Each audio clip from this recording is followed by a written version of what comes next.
हरे कृष्णा कृष्णा कृष्णा हरे हरे हरे राम राम राम हरे हरे। नारायणं नमस्कृत्यं नरं चैव नरोत्तमं देवी सरस्वती व्यासं ततो जयमुदीरये। नष्टप्राये अभद्रेषु नित्यं भागवत सेवया भगवती उत्तम श्लोकैर्भक्तिर्भक्तिनिष्ठगी। कृष्णाय वासुदेवाय देवकी नंदनाय च नंदगोपकुमाराय गोविंदाय नमो नमः।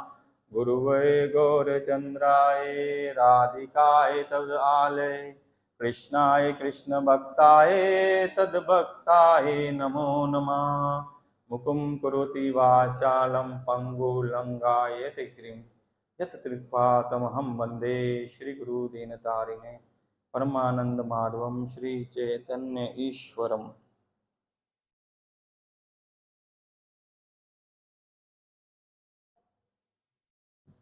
हरे कृष्ण कृष्ण कृष्ण हरे हरे हरे राम राम राम हरे हरे। नरसिंह चतुर्दशी महामहोत्सव की जय। भगवान श्री नरसिंह देव भगवान की। आज जैसे प्रभु बता रहे थे, प्रभु प्रश्न भी कर रहे थे, आज बहुत ही पावन तिथि है। आज सर्व विघ्न विनाशक भगवान श्री नरसिंह देव अपने भक्तों को अल्लाह देने के लिए और भक्तों की कृपा करने के लिए और उनके जीवन के जितने भी विघ्न हैं उनको नष्ट करने के लिए आज ही के दिन आविर्भाव हुए थे। तो आज हम लोग उन्हीं की लीला, उनके आविर्भाव दिवस पे उनकी लीला पे चर्चा करेंगे और उनकी चर्चा करके हम लोग प्रहलाद महाराज की कुछ शिक्षाएं पढ़ेंगे, कुछ भगवान की लीला का श्रवण करेंगे। तो आज बहुत ही पावन दिन है और इस दिन पे भक्ति करने से, जप करने से, कीर्तन करने से, भक्तों का संग करने से, कथा श्रवण करने से, भगवान के दर्शन करने से अत्यंत लाभ होता है। जैसे हम एकादशी को महादेव तिथि बोलते हैं, ऐसे जो भी भगवान के ये पावन तिथियां हैं वो सब भक्ति प्रदायिनी हैं। ऐसी तिथियों पे हम जब भगवान का भक्ति करते हैं या श्रवण कीर्तन करते हैं तो हमको हजारों हजारों गुना अधिक लाभ होता है। अन्य तिथि के अलावा हमारे आज की तिथि में हमको बहुत लाभ होगा, क्योंकि आज के दिन भगवान बहुत विशेष कृपालु रहते हैं, बहुत कृपा करते हैं आज भगवान। तो आज हम लोग श्लोक पढ़ेंगे। ये किस किस के पास 7th कैंटो है?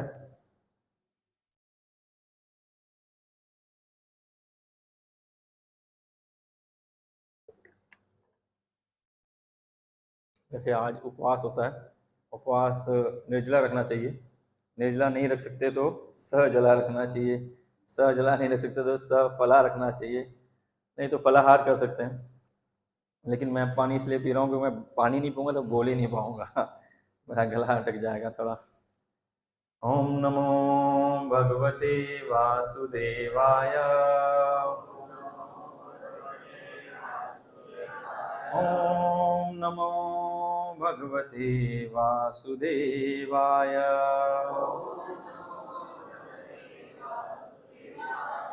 ओम नमो भगवते वासुदेवाय।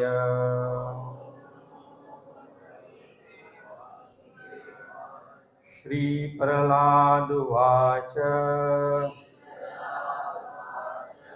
कुमार आचरते प्रज्ञो धर्मान् भागवतानि हि दुर्लभं मानुषजन्म तदपि अध्रुवम् अर्थदम्। श्री प्रहलाद उवाच। कुमार आचरते प्रज्ञा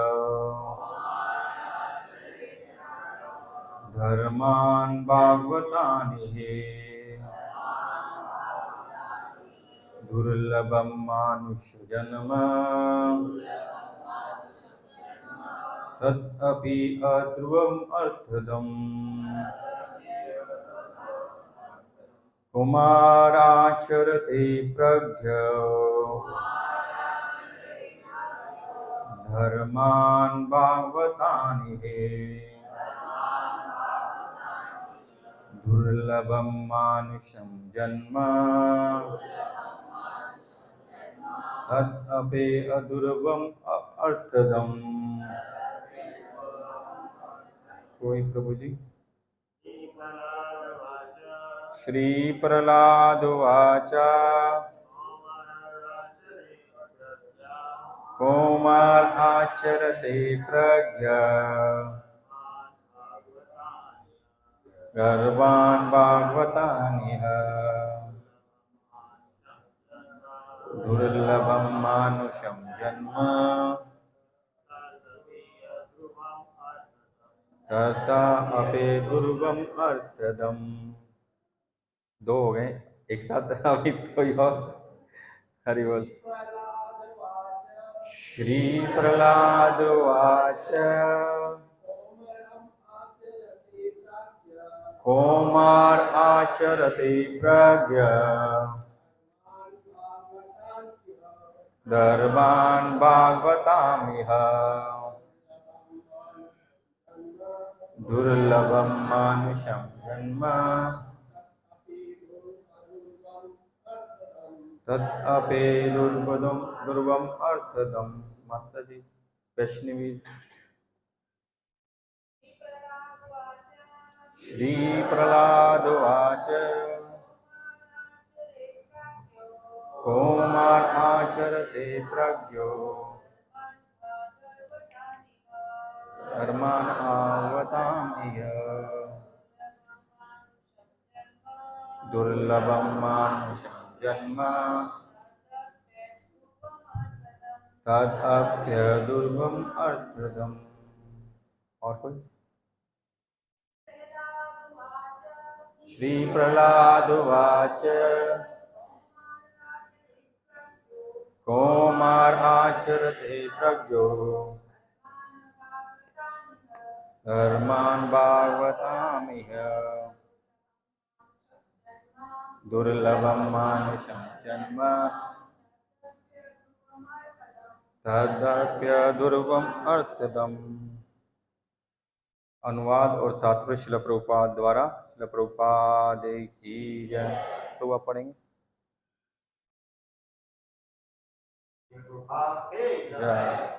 भक्त प्रहलाद महाराज ने कहा, पर्याप्त रूप से बुद्धिमान मनुष्य को चाहिए कि वह जीवन के प्रारंभ से अर्थात बाल्यकाल से ही अन्य सभी कार्यों को त्याग कर भक्ति कार्य के अभ्यास में इस मानव शरीर का उपयोग करे।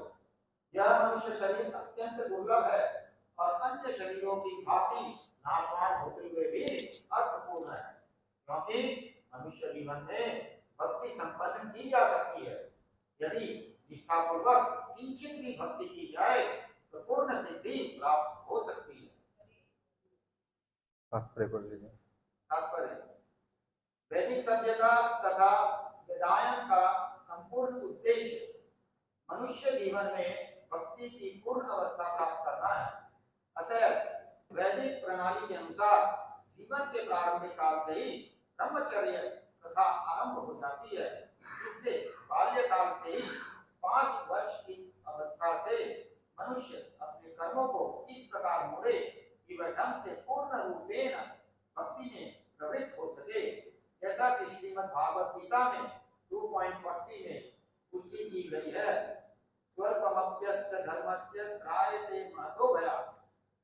इस पथ पर की गई थोड़ी प्रगति भी मनुष्य को अत्यंत आतंक भय से बचा सकती है।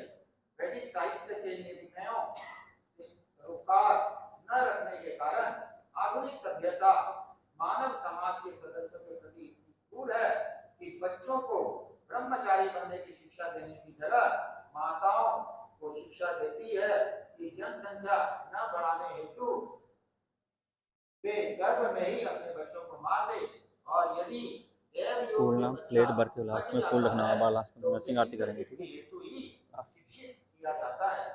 इस प्रकार धीरे धीरे संपूर्ण संसार में मानव समाज में जीवन की पूर्णता के प्रति रुचि का ह्रास हो रहा है। निसंदेह मनुष्य कुकरों सुकरों की भांति जी रहे हैं और वे 84 लाख निम्न योनि में देहांतरण करने की तैयारी करके अपने मनुष्य जीवन को व्यर्थ गवा रहे हैं। कृष्ण भावनामृत आंदोलन लोगों को भक्ति करना सिखाकर मानव समाज की सेवा करने हेतु उत्सुक है, जिससे मनुष्य पुनः पशु जीवन में न जा गिरे।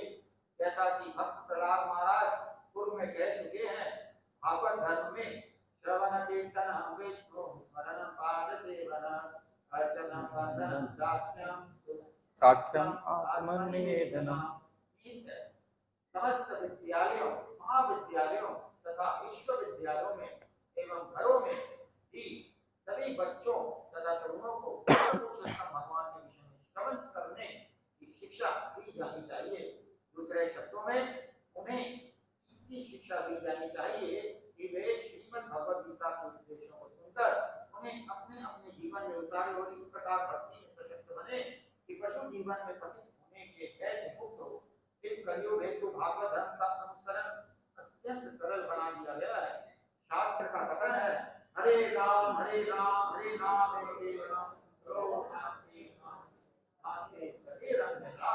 मनुष्य को केवल हरे कृष्ण महामंत्र का कीर्तन करने की आवश्यकता है। जो भी हरे कृष्ण महामंत्र का कीर्तन करता है वह शुद्ध, वह उसका हृदय शुद्ध हो जाता है और वह जन्म मृत्यु के चक्र से बच जाएगा। हरि बोल। श्रील प्रभुपाद की जय। भक्तराज प्रहलाद महाराज की जय। आज के दिन प्रहलाद महाराज, जिनको भक्तराज प्रहलाद महाराज बोला जाता है, उनकी भक्ति से, उनकी कृपा से या उनके प्रयास से या उनकी प्रार्थना से, उनके स्मरण से भगवान को इस धराधाम में अवतरित होना पड़ा।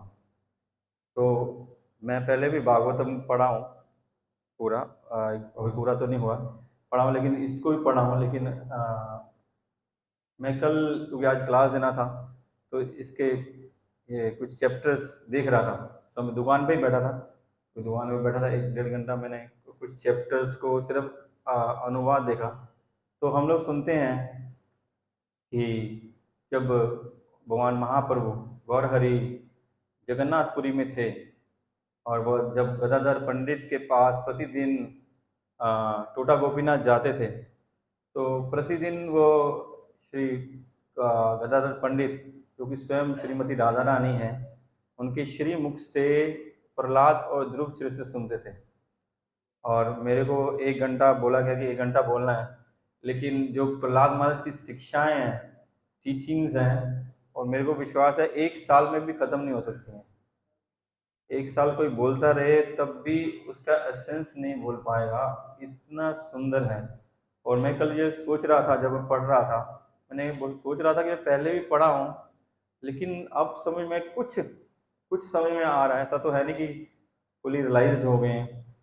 हाँ, तो समय इतना सुंदर प्रहलाद महाराज का जो चरित्र है, और इतना सुंदर उनका एक एक जो वाक्य उन्होंने बोला है, एक एक शब्द जो बोला है, वो अद्भुत है। और खासकर हम लोगों के लिए जो भक्ति के इस पथ पे अग्रसर होना चाहते हैं, भक्ति करना चाहते हैं, भगवत धर्म को अपनाना चाहते हैं, भगवान की कृपा चाहते हैं, डेफिनेटली ये सारा, हालांकि सारा भागवत प्रार्थनाओं से भरा हुआ है और सारे भागवत में पूर्ण रूप से भगवत चेतना की शिक्षाएं हैं, लेकिन इतना सुंदर प्रहलाद महाराज की शिक्षाएं हैं और उसका उतना सुंदर प्रभुपाद ने अनुवाद किया है। प्रपट में पढ़ा नहीं, इतना सुंदर किया है कि हम 1 घंटे में इसको समाना असंभव जैसा है। तो हो ही नहीं सकता, असंभव है ही, जैसा नहीं है, संभव है। फिर भी मैं प्रयास करूंगा हम 9:30 पौने 10 तक इसको ख़त्म करें, क्योंकि फिर भक्त लोग प्रसाद तो आज नहीं, आज तो उपवास है, लेकिन सबके लिए आज स्पेशल हमारे मनोज जिंदल प्रभु और जिंदल माता जी का एंड मैरिज एनिवर्सरी था, तो उसके लिए आज प्रभु जी ने और माता जी ने फल फ्रूट प्रसाद स्पॉन्सर किया है। तो सबके लिए फ्रूट है, भगवान का प्रसाद आप लेके जा सकते हैं और शाम को उसको पा लीजिएगा। तो आज प्रसाद नहीं है तो प्रभु प्रसाद का समय तो है नहीं, तो हम लोग 10 बजे तक अगर हो सका तो कर पाएंगे, तो प्रसाद तो है नहीं आज आज सुविधा हो गया कि प्रसाद नहीं लेना है तो ये इतनी सुंदर कथा है। मैं कल सोच रहा था कि भगवान अवतरित हुए और प्रहलाद महाराज इसके जब शिक्षा बोलते हैं, टीचिंग्स बोलते हैं, जब उपदेश देते हैं, प्रहलाद महाराज बोलते हैं कि जो लोग इस गृहस्थ जीवन में गृह मेदी हो रखे हैं, उन लोगों को भक्ति माना लगभग असंभव है।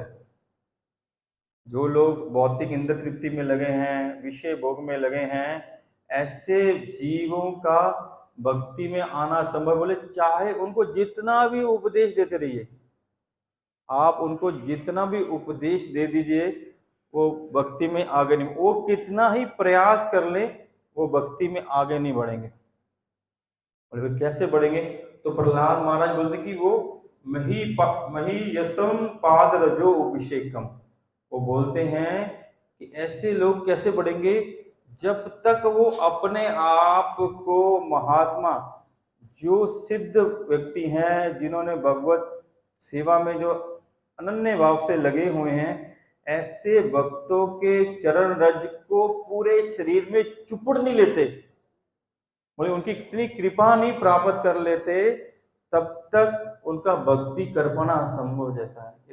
इसी यही लिखा है, श्लोक नंबर बता देता हूं आपको। 5वें अध्याय के 30, 31, 32 नंबर श्लोक में ये बोलते हैं प्रहलाद महाराज कि असंभव है जो हमारे जैसे गृह मेदी है, गृह वासनाओं में लगे हुए हैं, वो लोग इस कार्य में लग। बोलते हैं जब प्रहलाद महाराज के लिए भगवान आए तो उससे पूर्व कथा ऐसे है कि कश्यप मुनि और उनकी पत्नी दिति, और एक उनकी पत्नी थी अदिति। अदिति के पुत्र थे देवता, आदित्य जिनको बोला जाता, आदित्य बोला जाता उनको, देवता। और दिति के उनके पुत्र थे देवता, लेकिन दिति कश्यप मुनि से पुत्र चाहती थी। उन्होंने अकाल जो समय संग करने का नहीं होता, ऐसे संग करने के समय कश्यप मुनि को फोर्स किया संग करने के लिए, और उनकी भावना भी अच्छी नहीं थी। उनकी भावना ईर्ष्या और द्वेष से भरी हुई थी देवताओं के प्रति। वो चाहती थी कि मेरे को ऐसे पुत्र मिले जो देवताओं का नाश कर दें, वध कर दें। हालांकि कश्यप मुनि ने उनको बहुत समझाया, लेकिन दिति नहीं मानी। तो उन्होंने उनका संग किया, और संग के उपरांत ही उन्होंने बोल दिया कि ये महापाप हुआ है, और ये महापाप हुआ है, और ये समय संध्या का समय में ऐसा कार्य नहीं करना चाहिए। और ऐसा कार्य संध्या के समय, क्योंकि भगवान शिव इस समय अपने अनुचरों के साथ भ्रमण पे निकलते हैं। बोलते हैं सुबह प्रातः काल में माँ लक्ष्मी मॉर्निंग वॉक में निकलती है। जिनके घर में उस समय मंगला आरती होती है, घर साफ सुथरा होता है, घर का दहलीज साफ होती है, और अर्चन पूजन होता है, माँ लक्ष्मी उन पर बहुत कृपा करती है। हालांकि एक जगन्नाथ जी की कथा है, वो कथा में नहीं जाएंगे, तो फिर वो कथा से कथा निकलते निकलते, तो क्योंकि वो वैसी कथा थी कि माँ लक्ष्मी किसी चंडाल के घर में जाती है, उन पर कृपा करती है, बलदेव जी उससे रुष्ट हो जाते हैं, वो जगन्नाथ जी को बोल के लक्ष्मी मैया को घर से बाहर निकाल देते हैं, और लक्ष्मी मैया चली जाती है, तो सारा श्री ऐश्वर्य भगवान का चला जाता है। दोनों भगवान भूखे भूखे घूमते हैं, तो वापस उस चंडाल के घर जाके वो प्रसाद पाते हैं। इसलिए जो लोग सुबह जल्दी ब्रह्म मुहूर्त में उठते हैं, भगवान का अर्चन पूजन करते हैं, जप करते हैं, भगवान का गुणगान करते हैं, भागवत कथा श्रवण करते हैं, माँ लक्ष्मी उन पर बहुत कृपा करती है। और संध्या के समय भगवान शिव भ्रमण में निकलते हैं अपने सहचरों के साथ। कौन है उनके सहचर? भूत पिशाच, ये सब उनके सहचर हैं। उस समय ऐसा कोई कार्य करने से वो बहुत रुष्ट हो जाते हैं। हालांकि कश्यप मुनि उनको बोले कि जो मेरे आप बहनोई है शिव जी नाराज हो जाएंगे। बोले क्यों, शिव जी तो घर के आदमी है, कोई बात नहीं। लेकिन नहीं, तो कश्यप मुनि सहवास करने के बाद उनको बोलते हैं कि जो हुआ अनर्थ हुआ है वो तुम्हारे गर्भ से असुर पैदा होंगे, असुर। तो असुर हुए, महा असुर हुए। जैसे प्रभु जी पूछ रहे थे हिरण्याक्ष और हिरण्यकश्यपु। हिरण्याक्ष को का वध भगवान वराह के हाथों हुआ और हिरण्यकश्यपु का वध भगवान नरसिंह देव करेंगे। अभी किया नहीं, वो करेंगे। और इन्हीं का परंपरा में जब हिरण्याक्ष का वध हो गया उसके बाद हिरण्यकश्यपु राजा बने। हिरण्यकश्यपु राजा बने और उनका अपने भाई के साथ बहुत प्रेम था। और भाई की मृत्यु के बाद उन्होंने बहुत उपदेश भी दिया अपनी माँ को, भाई की पत्नी को, एकदम भागवत उपदेश दिया। लेक्चर एकदम परफेक्ट लेक्चर, कि ऐसा लेक्चर जैसे कोई साधु बोल रहा हो। इसलिए हम देख सकते हैं कि असाधु भी अच्छा लेक्चर दे सकते, मेरे जैसे असाधु भी अच्छा लेक्चर दे सकते हैं। वो अच्छा लेक्चर दिया उन्होंने हिरण्यकश्यपु ने। उसे लगता कि ये भागवत भक्त बन गया, शुद्ध भक्त उनकी कथा से ऐसा लगता था कि शुद्ध भक्त बोल रहा है। लेकिन उनके मन में भगवान के प्रति बहुत ईर्ष्या, बहुत द्वेष था, क्योंकि उन्होंने उनके भाई का वध किया था। उस वध का बदला लेने के लिए उन्होंने घोर तपस्या की, इतनी घोर तपस्या की ब्रह्मा जी बोले कि ऐसी तपस्या ना भूतो ना भविष्यतो। ऐसी तपस्या भूतकाल में किसी ने नहीं की और भविष्य में भी ऐसी तपस्या कोई नहीं कर पाएगा। इतनी घोर तपस्या की। तो जब वो राज्य कर रहा था, जब राज सिंहासन में विराजित था, तब वो पूरा उसने पूरे तीनों लोक में आतंक मचा रखा था। इतना वो शक्तिशाली था। मैं एक कथा सुन रहा था, तो एक वैष्णव बोल रहे थे कि हम में और असुरों में क्या भेद है। बोले कोई भेद नहीं है, और असुर हमसे ज्यादा श्रेष्ठ हैं। वो शरीर रूप से हमसे ज्यादा बलशाली हैं और ज्ञान में भी वो शास्त्रों का हमसे ज्यादा अध्ययन करते हैं, शक्तिशाली जना। बोले सौंदर्य में भी वो कम नहीं है कि हम बोले कि हम मनुष्य हैं, हम ज्यादा सुंदर, ऐसा नहीं है। बोले वो हर प्रकार से हमसे श्रेष्ठ हैं। अगर भौतिक नजरिए से, भौतिक दृष्टिकोण से देखा जाए तो असुर हमसे सब श्रेष्ठ हैं। केवल उनमें और जो सुर हैं, देवता हैं, जहाँ जो भक्त हैं, उनमें एक ही अंतर है। क्या अंतर है? हाँ, वो भगवान के विरुद्ध चलते हैं, विपक्ष में चलते हैं, और भक्त लोग भगवान के पक्ष में रहते हैं, देवता भगवान के पक्ष। ये ही एकमात्र कारण है, नहीं तो वो बहुत शक्तिशाली हैं। लेकिन भक्त जो भगवान के पक्ष में चलते हैं तो भगवान उनकी जिम्मेवारी, उनकी रिस्पॉन्सिबिलिटी भगवान लेते हैं, क्योंकि भक्त भगवान के आश्रित होते हैं, वो भगवान का आश्रय लेते हैं। तो आश्रयदाता का ये कर्तव्य बनता है कि अपने आश्रित की रक्षा करे हर प्रकार से। इसलिए चाहे भक्त उनसे कम शक्तिशाली हो, देखिए रावण कितना ज्ञानी था, चारों वेद उसको कंठस्थ थे। तो ऐसी हिरण्यकश्यपु इतना बलवान था कि तीनों लोक के जो भी निवासी से थर थर कांपते थे। बोलते ही वो किसी की प्रति तरफ भ्रुकुटी उठाता था, उसका सुसु निकल जाता था बीच में, वो चाहे देवता ही हो। और हम पढ़ते हैं जब भगवान अवतरित होते हैं, पहले ब्रह्मा जी भगवान की गुणगान करते हैं, फिर भगवान शिव गुणगान करते हैं, फिर इंद्र गुणगान करते हैं, देवराज इंद्र। बोले कि हम इतने भयभीत थे कि हम सब समय इसकी चिंता में चिंतित रहते थे, हम आपका तो चिंतन हम भूल ही गए थे। बोले इतने भयभीत थे ऐसे। इसलिए देवता शुद्ध भक्त नहीं होते, इसलिए बोलते हैं देवता शुद्ध भक्त। इसीलिए कारण बोलते हैं कि वो परिस्थितियों के साथ भक्त होते हैं। जैसे हमारे जैसे भक्त, हमारे पास कोई कष्ट आता है तो हम लोग सब भगवान को जाते हैं, हे नरसिंह देव। या और अगर हम घर से निकलते हैं, कोई सफर में, कोई यात्रा में जाते हैं, तब तो हम बोले नमस्ते नरसिंहाय प्रहलाद लाद दाइने। बोले बस गालिया, अभी नरसिंह देव हाजिर हैं, हमको कुछ नहीं होगा। और अन्यथा हम कहीं जाते हमको नरसिंह देव याद नहीं होते। ये तो नरसिंह था, प्रतो नरसिंहा। ततो यतो यतो यामी ततो नरसिंहा, बहर नरसिंहा हृदय नरसिंहा, ऐसा है नहीं। ऐसा हमारे में चिंतन होता नहीं। हम परिस्थितियों में पढ़ के भगवान को याद करते हैं, नहीं तो हमको याद आती नहीं नरसिंह देव की। तो वो परिस्थितियां ऐसी थी। तो सब जो देवता है, गंधर्व है, किन्नर है, विद्याधर हैं, मनुष्य है, जो भी हैं इस तीनों लोक में थे, वो तीनों लोक में प्रत्येक प्राणी उनसे भय पा कर रहा था, प्रत्येक प्राणी उनसे भयभीत था। लेकिन वो भगवान विष्णु के चरणों में अपराध करना था उनको। इस अपराध के लिए शक्ति प्राप्त करने के लिए तपस्या करने गए। तो जब वो तपस्या करने के लिए गए, तब इंद्र, देवराज इंद्र ने उपयुक्त समय देखते हुए उनकी राजधानी में आक्रमण कर दिया, उनके राजमहल को लूट लिया और उनकी धर्म पत्नी जो क्यादु, जैसे माता जी बोले उनका नाम क्या था, क्यादु, क्यादु को हरण कर लिया। जब वो हरण करके लेके जा रहे थे, तब रास्ते में नारद मुनि प्रकट हो गए। नारद मुनि उनको बोले, आप इनको क्यों लेके जा रहे हो?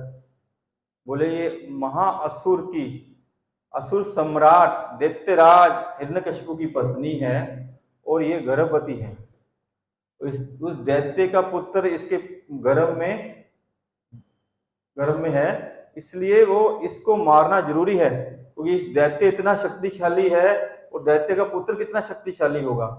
तब देवऋषि नारद ने उन्होंने उपदेश दिया कि इंद्र, ये उपयुक्त अच्छा नहीं है, क्योंकि जो क्यादु है वो सती है, पतिव्रता है, वो अधार्मिक नारी नहीं है, वो धार्मिक नारी है। इसलिए तुम जो कर रहा है गलत है। और इसके पेट में कोई असुर नहीं, महाभागवत है और तुम इसको मार नहीं पाओगे। नारद मुनि उसी समय बोल दिए थे, तुम इसको मार नहीं पाओगे। तो तब वो देवराज इंद्र देव ऋषि नारद के उपदेश को, उनकी आज्ञा को पालन करके क्यादु की परिक्रमा करते हैं। क्यों करते हैं? क्योंकि उन्होंने बोला है कि एक महाभागवत इनके गर्भ में है। तो महाभागवत, तो उनको छोड़ते हैं। तो फिर नारद मुनि उस माँ क्यादु को, प्रहलाद महाराज की माता को अपने आश्रम में ले जाते हैं और आश्रम में लेके जाके वहां रखते हैं। और क्यादु उनसे प्रार्थना करती है कि जो मेरे पेट में ये शिशु पल रहा है, इसका जो मेरा, इसका क्या बोलेंगे, प्रसव बोलेंगे, क्या बोलेंगे उसको, डिलीवरी है, जब मेरे पति तपस्या से आ जाएं, आप ऐसी कृपा कीजिए, उसके बाद ही डिलीवरी हो। तो वो 36,000 साल तक तपस्या किए हिरण्यकशिपु, इतनी भयंकर तपस्या किए कि चींटियां भी उनका शरीर खा गई थी, केवल मात्र कंकाल था। उसी रूप में ब्रह्मा जी ने उनको दर्शन दिया, उनके शरीर को स्वस्थ किया। तो जब वो इतने काल तक तपस्या कर रहे थे और क्यादु जो है वो नारद मुनि से श्रीमद् भागवतम का श्रवण कर रही थी, श्रीमद् भागवतम का श्रवण कर रही थी। बोले ना, जहाँ प्रहलाद महाराज ने धर्मान भागवतम यही, कि उस धर्म के ज्ञान को नारद मुनि बता रहे थे, उस परम धर्म को, स एव पुंसा परो धर्म यतुर्भक्ति अदुक्षजा, उस परम धर्म की उनको ज्ञान दे रहे थे। तो क्यादु माँ उसको सुन रही थी और उनसे भी ज्यादा तीव्रता से प्रहलाद महाराज सुन रहे थे।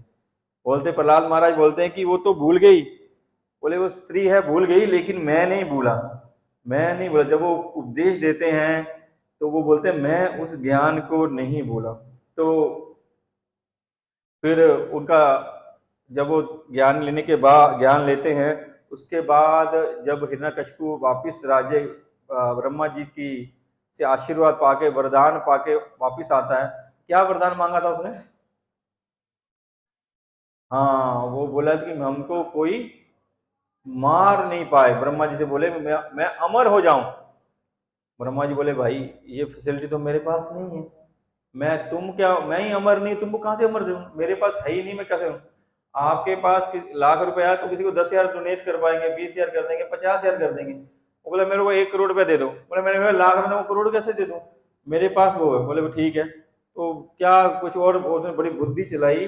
बोले ना मैं दिन में ना रात में, ना अंदर में ना बाहर में, ना जमीन में ना आसमान में, ना मानुष से, देवता से, ना पशु से, किसी भी क्रीचर से जिसको आपने बनाया हो उससे मैं नहीं मरूं। ब्रह्मा जी बोले तथास्तु। तो वरदान लेके आया, हम तो अमर हो गए। तो और आतंक बढ़ गया, अब तो पावर मिल गई ना अब उसको, अब तो उसको हो गया कोई मार नहीं सकता। तो ऐसी एक कथा मैं श्रवण कर रहा था, ऐसी एक कथा और भी आती है, ऐसी एक कथा और भी आती है, उसको बाद में डिस्कस करेंगे। चलो, तो आ गया तो आके उन्होंने, जब वो प्रहलाद महाराज को बहुत प्रेम करते थे हिरण्यकशिपु। क्यों करते थे प्रेम? क्योंकि प्रत्येक, बोले जापे कृपा राम की भई, तापे कृपा करे सब कोई, सरे कथा कोई, बोले यस्य अस्ति भक्ति भगवते किंचन सर्वगुणस तत्र समस्ते सम अस्ते सुरा। बोले जो भगवान वासुदेव की भक्ति करते हैं, पूर्ण निष्ठा पूर्ण होकर करते हैं, उनमें सारे दिव्य गुण आ जाते हैं। और प्रहलाद महाराज तो जन्म से पूरब ही भक्त थे, तो उनके भक्त थे, तो उनमें सर्वगुण संपन्न थे। एक वो देखने में सुंदर थे और सर्वगुण संपन्न थे। जो व्यक्ति सुंदर होता है, गुणवान होता है, उससे हर व्यक्ति मित्रता करना चाहता है, कोई भी हो, जिसमें गुण भी हो और सुंदर भी हो, हम सब चाहते हैं उससे दोस्ती करना। कोई स्कूल में अच्छा विद्यार्थी हो, जिसके अच्छे मार्क्स आते हो, इंटेलिजेंट हो, टीचर्स का बहुत फेवरेबल हो, पढ़ने में अच्छा है, दिखने में अच्छा है, बहुत योग्यता, तो हर बच्चा चाहता है कि उसके साथ दोस्ती हो। इसी प्रकार वो उनके में सब गुण थे, पूरे सर्वगुण संपन्न थे, इसलिए सब कोई उनको बहुत प्रेम करते थे। और सब गुण संपन्न, दिव्य गुण संपन्न होने के कारण वो भी सबको यथा संभव सबका सम्मान मान सब करते थे, किसी के साथ अभद्रता नहीं करते थे। जैसा जो हर प्राणी को, सामने वाले को सम्मान देते थे। तो ऐसा नहीं है वो असुर के पुत्र थे तो असुरी वृत्ति उनमें बिल्कुल नहीं थी, उनमें सब दिव्य गुण थे। तो उन्होंने उनको पाठशाला में डाला, पढ़ने के लिखने के लिए आया। बोला ठीक है, जाओ किंडरगार्टन में जाओ। किंडरगार्टन में भेजा, वहां किसके पास भेजा? शंडा अमर के पास भेजा। तो शंडा अमर के पास भेजा, उन्होंने कुछ शिक्षा दी। तो शिक्षा दी, तो उस शिक्षा दी तो कुछ दिन बाद उनको, उनके पिता उनको पूछते हैं कि भाई तुम पढ़ लिख रहा है तो क्या सीख रहा है, तो क्या सीख रहा है? तो वो बोलते हैं, प्रहलाद महाराज बोलते हैं 5.5 में बोलते हैं कि जो इस क्षणिक देह तथा एक क्षणिक देह तथा शरीरग्रस्त जीवन स्वीकार करता है, वो निश्चय ही चिंताग्रस्त रहता है और वो अंधे कुएं में गिर जाता है, जिस कुएं में जल नहीं होता है, सिर्फ कष्ट ही कष्ट होता है। जो अपनी इस देहात्म बुद्धि में, इंद्र तृप्ति में लगा रहता है, या ग्रह मेदी हो जाता है। ग्रह मेदी समझते हैं ना, जो केवल इंद्रिय सुख के लिए या भौतिक सुख के लिए ग्रस्त जीवन करता है, उसको काम की भावना है, भोगने की भावना है, उसको गृह मेदी कहते हैं। और जो गृहस्थ आश्रम बोलते हैं, जो घर में रह के, परिवार में रह के कृष्ण को केंद्र करके रहता है, उसको गृहस्थ बोलते हैं। ऐसा नहीं है कि सब गृह मेदी होते हैं। कर्दम मुनि थे, वो तपस्या कर रहे थे, उनकी पत्नी क्या कर रही थी? उनकी सेवा कर रही थी। जब वो 80-90 हजार साल बाद तपस्या करके उठे, तो उनकी पत्नी जो मनु महाराज की पुत्री थी, राजकुमारी थी, वो एकदम क्षीण हो गई थी।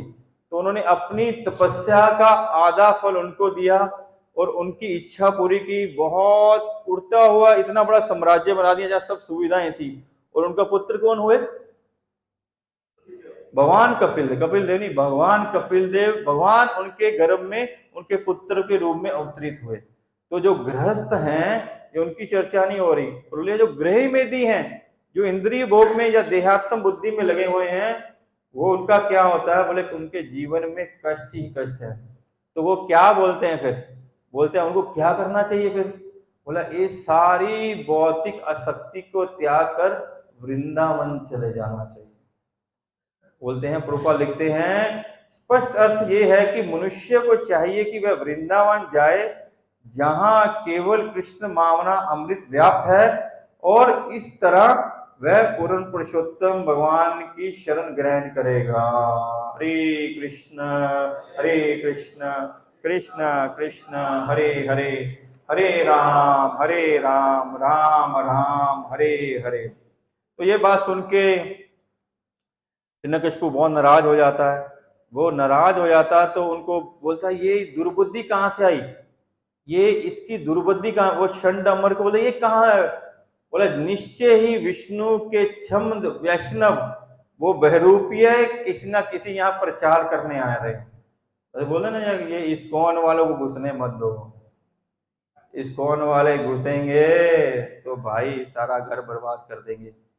वो बोलते हैं, महाराज परम पूज्य केशव, स्वयं भगवान केशव महाराज बोलते हैं कि इस्कॉन के भक्त बोलते हैं, प्रभु जी कुछ नहीं करना, आप सिर्फ क्लास में आइए ना, आपको कुछ नहीं ना प्याज। बोले, जो हम एक पूरी माता जी से बात हो रही थी, बोले उनका भाई बोलता है प्याज लहसुन सब छोड़ना होगा। बोले कुछ नहीं छोड़ना, आपको कुछ भी नहीं छोड़ना, आपको कुछ नहीं छोड़ना, सिर्फ क्लास में आइयो, एक माला हरे कृष्ण कृष्ण कृष्ण हरे हरे, हरे राम राम राम आप पकड़े रहिए। लेकिन हमारा ठाकुर इतना टेढ़ा है ना, वो उंगली घुसा घुसा घुसा घुसा घुसा के सब अपने को छुड़ा देगा। हमको नहीं बोलते छोड़िए, हम किसी को नहीं बोलते कुछ छोड़ने के लिए, लेकिन क्लास रेगुलर कीजिए, हरि नाम माला का हरि नाम जप कीजिए और भगवान का प्रसाद पाइए।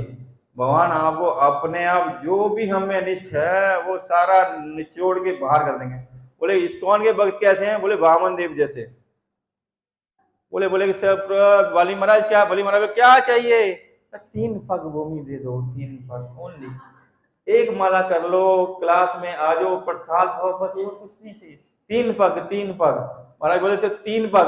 बोले जब बोले ठीक है दिया, बोले उनका 3 पग होता पूरी जिंदगी परिवर्तन कर देते हैं, पूरा होलिया ही बदल देते हैं। बोला वो गंजा हो जाता है टकला, चोटी रख लेता है, तिलक लगा लेता है, कंठी माला डाल लेता है, धोती कुर्ता पहन लेता है।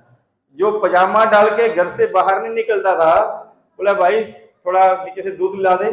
बोला बच्चे को बोलता, बोले मैं निक्कर डाली है। मैं खुद भी, मैं जब छोटा होता था, माँ बोलती थी कि ओए बाहर, हमारा बिल्कुल हमारे छोटा सा गली था, उसमें 4 5 6 गली थे, गली के कोने पे ही सामान मिलता था।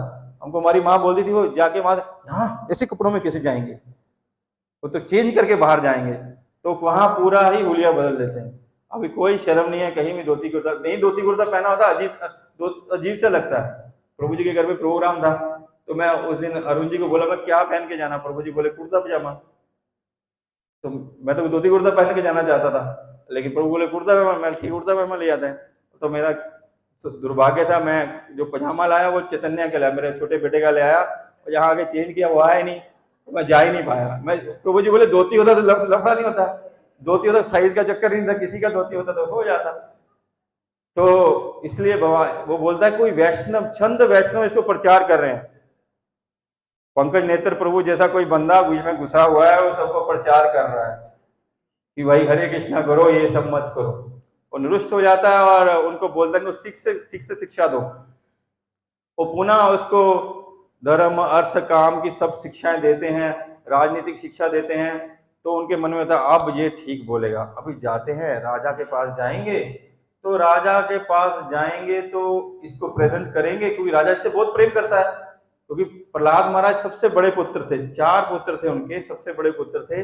राजा उनके प्रति आसक्त था, तो आसक्त था तो बहुत प्रेम करता, तो हम इनको प्रेजेंट करेंगे, राजा कुछ ना कुछ देगा, गले से उतार के माला देगा, कुछ देगा, सोना चांदी कुछ भी देगा, खुश होगा। तो उनको लेके चले जाते हैं वापिस, पुनः जाते हैं। बोले यादव ने प्रहलाद महाराज को नहला धुला के एकदम तैयार किया, राजकुमार का वेश धारण किया, वो जाके उनको प्रेजेंट करते हैं, उनको राजा के पास प्रेजेंट करते हैं कि हे राजा, हिरण्यकशिपु, हे महाराज, हे भगवान, आपका पुत्र को लेके आए। तो वो आगे फिर पूछता है, हे पुत्र तुमने क्या सीखा। 5th चैप्टर में सीखता, कौन सा नंबर है, 30 नंबर श्लोक है शायद,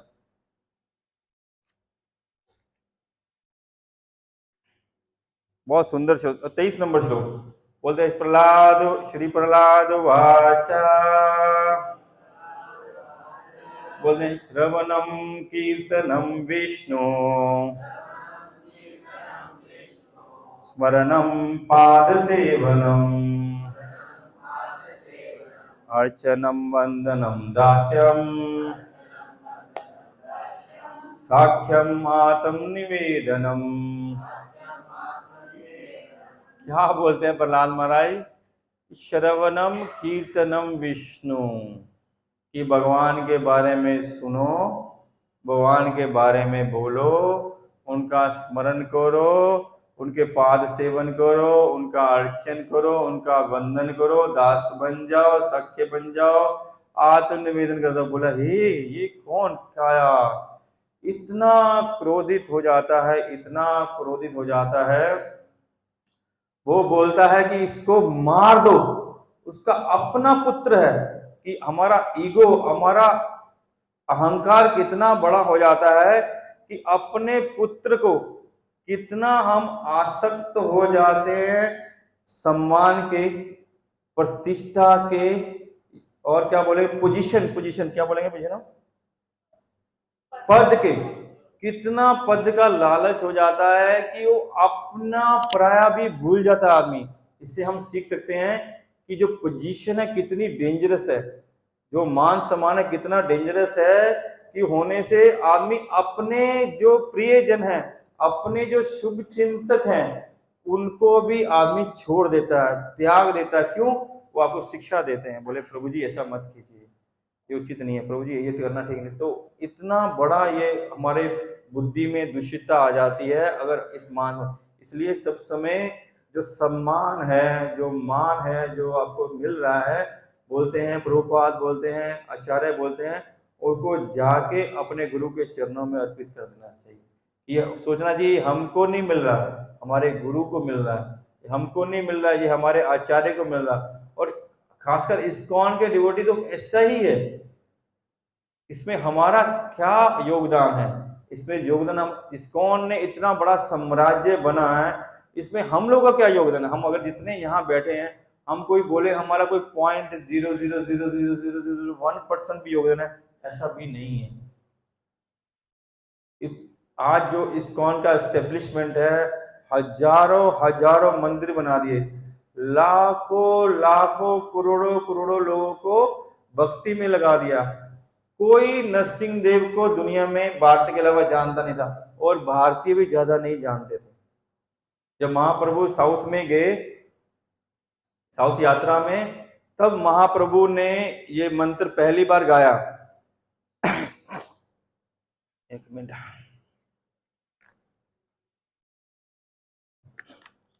उग्रम वीरम महाविष्णु ज्वलंतम सर्वतोमुखम, ये महाप्रभु ने गाया है।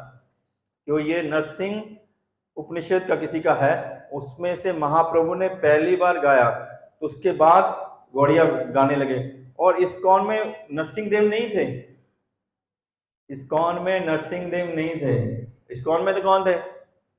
राधा कृष्ण है, जगन्नाथ परिवार है, और गौर निताई है। गौर निताई को पूरे विश्व में कोई नहीं जानता था। मैं भगवान है, सब अपने भक्तों के माध्यम से भगवान ने बोला पृथ्वी ते आते जदो नगरादि ग्राम सर्वत्र प्रचार होई वे मोर नाम। तो उन्होंने अपने भक्त को रिस्पॉन्सिबिलिटी दी सारी जगत में प्रचार करने के लिए। तो प्रभुपाद ने सारे जगत को गौर निताई दिए, सारे जगत को जगन्नाथ दिए, सारे जगत को रथ यात्रा दी। पहले केवल मात्र रथ यात्रा होती थी पुरी में, अब पूरी दुनिया में, पूरे विश्व में रथ यात्रा होती है। और सब जान गए राधा कृष्ण कौन है, राधा कृष्ण कौन है। और इसी प्रकार एक बार जब रथ यात्रा थी, तब क्या हुआ कि कुछ उपद्रवियों ने इस्कॉन के रथ यात्रा में बम फेंक दिया। बम फेंक दिया। जब बम फेंका ना, तो प्रभुपाद के पास, प्रभुपाद के शिष्य आए कि ऐसा ऐसा हमारे ऊपर आतंक हो रहा है। तो प्रभुपाद ने उस समय उनको बोला, आप नरसिंह भगवान की शरण में जाइए, आप नरसिंह भगवान की शरण में जाइए। तब प्रभुपाद ने उनको नरसिंह आरती सिखाया। नमस्ते नरसिंहाय प्रहलादालाद दायिने हिरण्याकाशी भूर्भक्षः शिलाडाघानघालाए। तब प्रभुपाद ने नरसिंह आरती सिखाया, उनको बताया कि नरसिंह देव कौन है, सर्व विघ्न विनाशक नरसिंह देव। और प्रभुपाद ने फिर नरसिंह देव को अपने अल्टर्स में स्थापित किया। अभी मैक्सिमम क्या 100% पूरे इस्कॉन के अल्टर जितने भी मंदिर हैं सब अल्टर में भगवान नरसिंह देव रहते हैं। जब प्रभुपाद ने नया नया स्थापित लगाए ना भगवान को, नरसिंह देव को, तो भक्त लोग बोले ये कौन है इतने खतरनाक से, इतने डेंजरस, ऐसे भी भगवान होते हैं क्या, इतने खतरनाक देखने में हो डेंजरस। बोले क्या होता था, प्रभुपाद ने अल्टर में भगवान को बिठाया, प्रभुपाद आरती करके चले जाते थे, भक्त लोग अल्टर से नरसिंह देव को हटा के पीछे छुपा देते थे।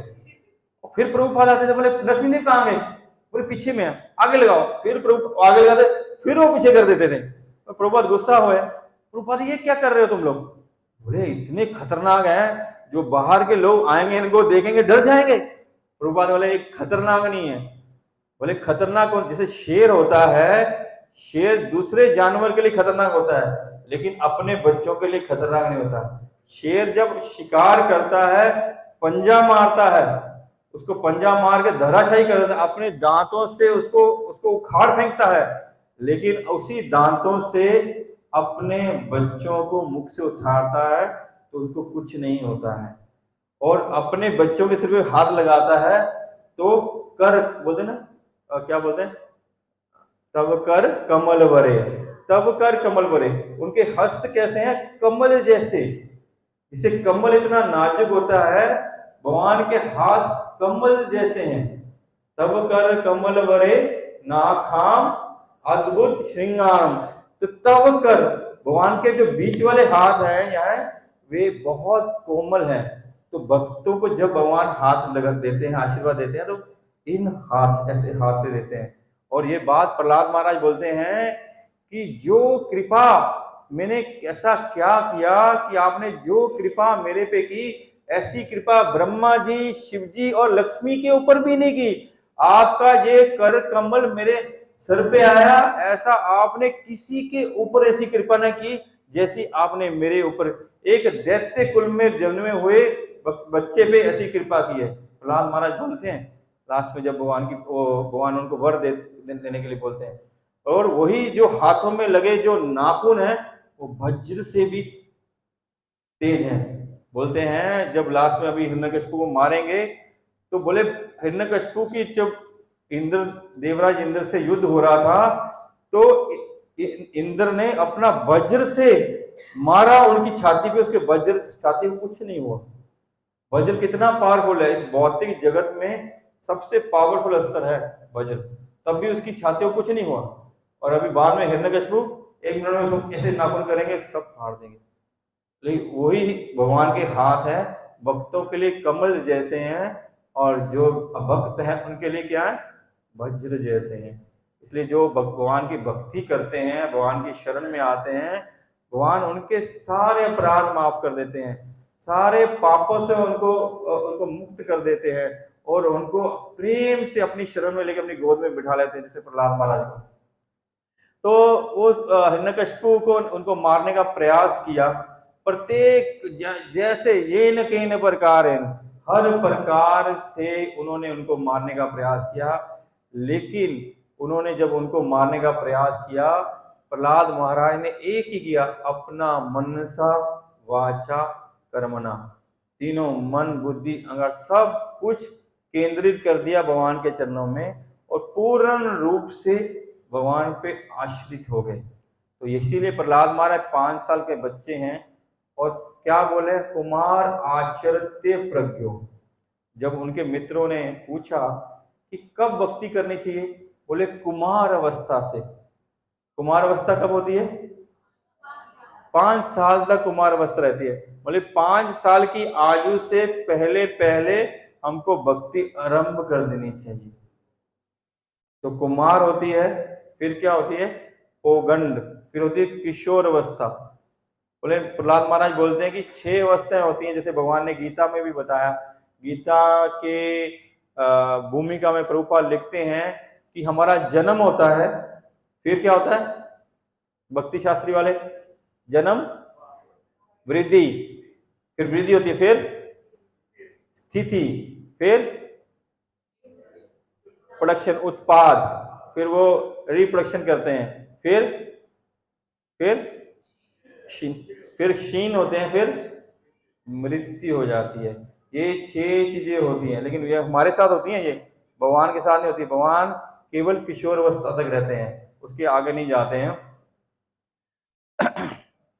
तो बोलते हैं कुमार आचरते प्रज्ञो, बोले कुमार अवस्था में आचरण करना किसका, प्रज्ञ, जो प्रज्ञ मतलब जो वास्तविक बुद्धिमान है, जिनको ये ज्ञान है कि मैं कौन हूं, मैं इस कष्ट में क्यों पड़ा हूं, इसका इलाज क्या है, उस परम पिता परमात्मा परम पुरुषोत्तम भगवान से मेरा संबंध क्या है, और इस मनुष्य जीवन का वास्तविक कर्तव्य क्या है, उसको बोलते हैं प्रज्ञ।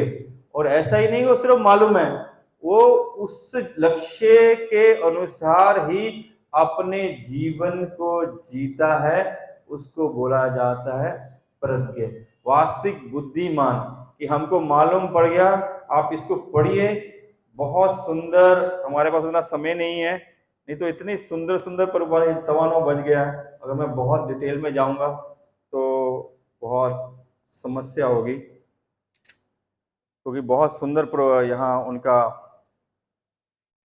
बातें हैं। प्रभुपाद वहाँ प्रहलाद महाराज बोलते हैं कि हमको ऐसे जो गुरुओं को या ऐसे लीडरों को नहीं चुनना चाहिए जो स्वयं अंधे हैं।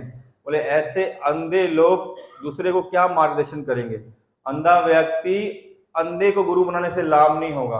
अंधा जब अंधे को गुरु बनाएगा वो उसको अंधकूप में गिरा देगा।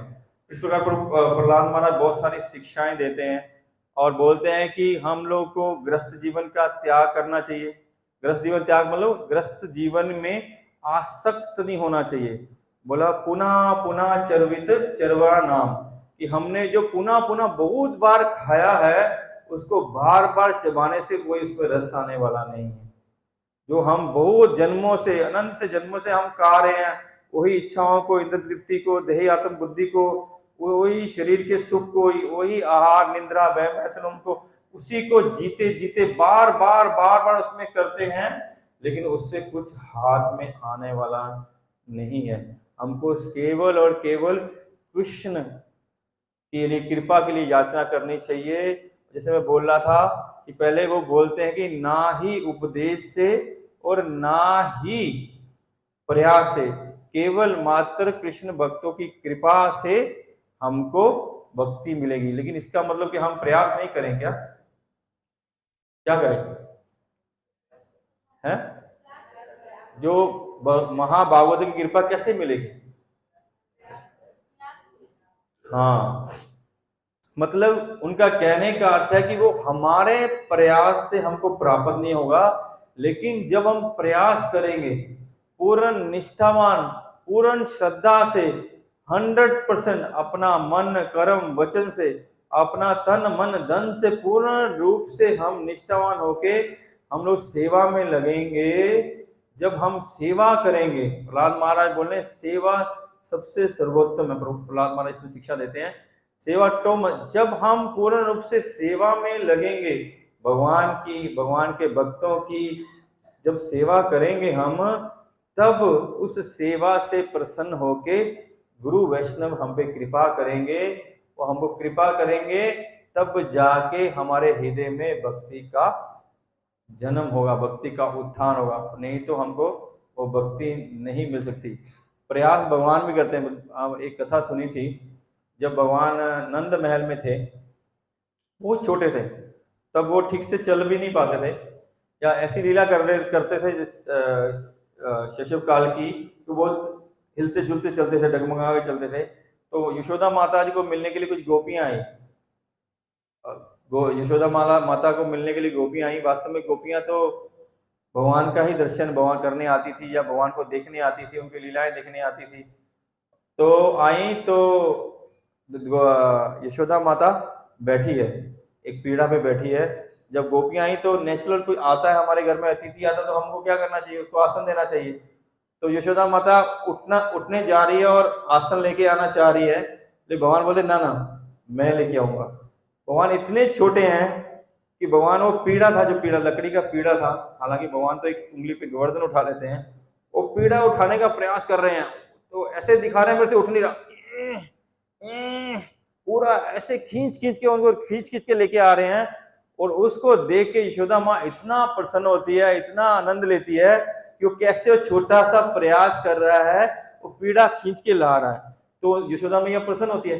इसी प्रकार हमारे जीवन में हमारे बल में कोई क्षमता नहीं है, हमारे बल में कोई क्षमता नहीं है, लेकिन जब हम प्रयास करेंगे, हम जब 100% देंगे, हम 100% जो भी गुण हमको भगवान ने दिए हैं, जो भी शक्ति दी है, जो भी बुद्धि दी है, जो भी भक्ति दी है, हम उसका जब 100% देंगे तो निश्चय गुरु आचार्य हम पे प्रसन्न होंगे। और वो नहीं है कि वो हनुमान की तरह जो पहाड़ लाता है राम उन पे खुद प्रसन्न होते हैं, गिलहरी की तरह जो कुछ धूल या रेत बालू भी गिराता है भगवान उस पे भी प्रसन्न होते हैं। इसलिए भगवान हमारा पास जो भी क्षमता है हमको वो 100% देना चाहिए।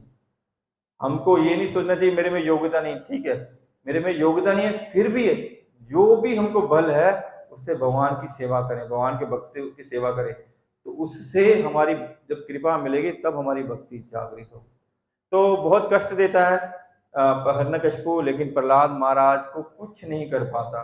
वो सांपों में फेंकता है, वो जहर देता है, वो पहाड़ से फेंकता है, वो हाथियों के पैर में कुचलाने का प्रयास करता है, और वो होलिका जो बहुत हम लोग हर्षोल्लास से होलिका दहन मनाते हैं, हम लोग जो रिचुअल करते हैं कि होलिका जलाना, होलिका जलाने जाना है, तो ना बोले हम लोग वो क्या गौर पूर्णिमा में नहीं जाएंगे। बोले क्यों? बोले आज होलिका का दहन करना ना, तो होलिका का दहन करना उसलिए गौर पूर्णिमा का फेस्टिवल में नहीं जाएंगे। तो होलिका का दहन करने में क्या विशेष बात है उसमें, बताइए क्या विशेष बात है? एक असुर, एक राक्षसी उस दिन उस अग्नि में जली थी, उस अग्नि को जलाने के लिए आप भगवान का उत्सव छोड़ देंगे, हमारे इष्ट महाप्रभु का उत्सव छोड़ देंगे? यही हमको समझना होगा कि हमारे लिए क्या हमारा रिस्पॉन्सिबिलिटी है।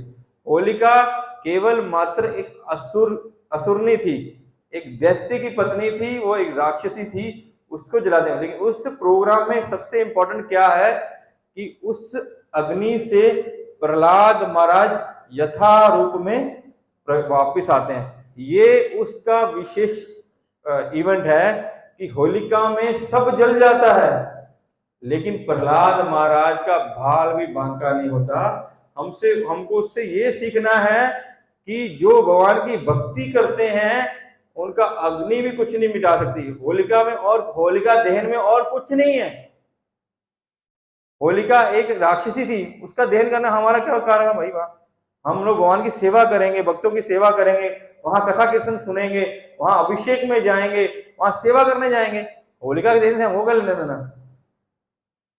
प्रहलाद महाराज तो हमारे गुरु हैं ही। प्रहलाद महाराज इसी चैप्टर में बोलते हैं जब नरसिंह देव प्रसन्न होते हैं, बोलते हैं प्रभु मेरे को आशीर्वाद दीजिए कि मैं नारद मुनि की सेवा कर सकूं। क्यों? क्योंकि वो मेरे गुरु हैं। वो बोलते कुछ मांगिए, बोले मेरे को आशीर्वाद दीजिए मैं नारद मुनि की सेवा करूं। प्रहलाद महाराज बोलते हैं कि हमको नारद मुनि की परंपरा में शिक्षा ग्रहण करनी चाहिए। मैं जब कल ये पढ़ रहा था बड़ा मन प्रसन्न हुआ, इतना मन प्रसन्न हुआ कि प्रहलाद महाराज बोल रहे हैं कि हमको नारद मुनि की परंपरा में शिक्षा ग्रहण करनी चाहिए। हमारी कौन सी परंपरा है? हम लोग नारद मुनि के चेले हैं। वो एक श्लोक में लिखते हैं हमको ब्रह्मा जी की जो शिक्षा आपने ब्रह्मा जी की ली है वो ब्रह्मा जी की शिक्षा को हमको लेना चाहिए। और हम लोग किसके पास फॉलोअर है? हम लोग क्या बोलते हैं? ब्रह्म गौड़ीय माधव वैष्णव संप्रदाय। हम लोग उसी परंपरा, और हमारी परंपरा में कौन है? प्रहलाद महाराज। हमारी और प्रहलाद महाराज की एक ही परंपरा है, हमारी और ध्रुव महाराज की एक ही परंपरा है। हमारी परंपरा को छोटा मोटा मत समझो, छोटा मोटा मत समझो, बड़े काम की चीज। ऐसे मत समझो कि ऐसे ही है, ये गौड़िया ऐसे नहीं है। जितने महान भक्त हैं, व्यासदेव हमारी परंपरा में है, हमारी बोल हम सबकी, नारद मुनि हमारी परंपरा में है, ब्रह्मा जी हमारी परंपरा में, माधवाचार्य हमारी परंपरा में है, तो हमको और क्या चाहिए? प्रभुपाद हमारे आचार्य हैं। अभी भी हमारा मन डोले जा रहा है। प्रहलाद महाराज बोले नारद मुनि से शिक्षा लेनी चाहिए, प्रहलाद महाराज ने ब्रह्मा जी से शिक्षा लेनी चाहिए, और प्रहलाद महाराज बोल रहे हैं, प्रहलाद महाराज को मानते हो नहीं मानते हो? प्रहलाद महाराज पे विश्वास है नहीं है? भागवत पे विश्वास है नहीं है? तो फिर क्यों डोल रहे हो? सब यही मिलेगा यहीं पे। सिर्फ हमारा मनोभाव, हमारी निष्ठा जब हो जाएगी, हमारे मन में जब ये जागृत होगा कि हम इसको मनसा वाचा कर्मणा सब वैष्णव की सेवा में, प्रभुपाद की सेवा में लाए, तो राधा गोविंद यहीं प्रकट हो जाएंगे। आपको कहीं जाना नहीं पड़ेगा। नरसिंह देव यहीं प्रकट हो जाएंगे। नरसिंह देव प्रहलाद महाराज के लिए प्रकट हुए। जब वो मारने लगा, मार नहीं पाया, तो उसने तलवार निकाली। वो उसको पूछा प्रहलाद महाराज को, ये किसका बल तुमको ये मेरे विरुद्ध कर रहा है? ये किसका बल है जिसके बल पे तुम नाच रहा है? प्रभु जी, हे महाराज, हे पिताजी, उसी का बल है जिसका बल आप में है। बोला, इतना दुष्ट, इतना पापी, तूने मेरे कुल को कलंकित कर दिया। इतना बहुत लिखा है वहां पर, इतना कुछ उनको भद्र बोलते हैं। वो वैष्णव अपराध कर देते हैं, वो वैष्णव अपराध कर देते हैं कि वो महावैष्णव महाभागवत है प्रहलाद महाराज। इसलिए वैष्णव अपराध कभी नहीं करना चाहिए। मैं कल कथा सुन रहा था, तो वो कथाकार वैष्णव बोले कि हमारा हृदय कठोर पत्थर जैसा है। क्यों है? बोले 5 लोगों का हृदय पत्थर जैसा हो जाता है। मेरे को भी सब याद नहीं है। एक जो नास्तिक होते हैं उनका हृदय पत्थर जैसा होता है। 2 जो मायावादी होते हैं, जो भक्ति करते करते बोलते हैं वो कृष्ण है, हम भी कृष्ण हो जाएंगे, वो मायावादी होते हैं वो। तीसरे जो वैष्णव अपराध करते हैं, उनका हृदय पत्थर जैसा होता है। चौथे क्या है?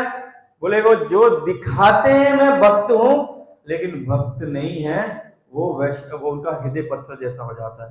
5वां क्या है? मेरे को याद नहीं है, मैं तो 4 मेरे को याद है, एक और है, और 5वां मेरे को भी याद नहीं है। मैं सुबह भी प्रयास कर रहा था, मेरा बुद्धि थोड़ा मंद है, थोड़ा मैं याद नहीं कर पाया। तो ऐसे लोगों का हृदय कठोर हो जाता है। इसलिए हमको वैष्णव अपराध से बचना चाहिए। जब वैष्णव अपराधी को भगवान माफ नहीं करते हैं, तो भगवान जब वो उनको प्रहार करता है, उनको मारने के लिए करता है, वो बोलता है किसका बल है? बोलते उसी का बल है जो सर्वव्यापी है, सब जगह में है। बोले सब जगह में तो यहाँ भी है, यहाँ भी है क्या? वो बोले हाँ है। बोले कहाँ है? बोले हर जगह में है। बोले क्या इस खंबे में भी है? तो भगवान वेट कर रहे थे।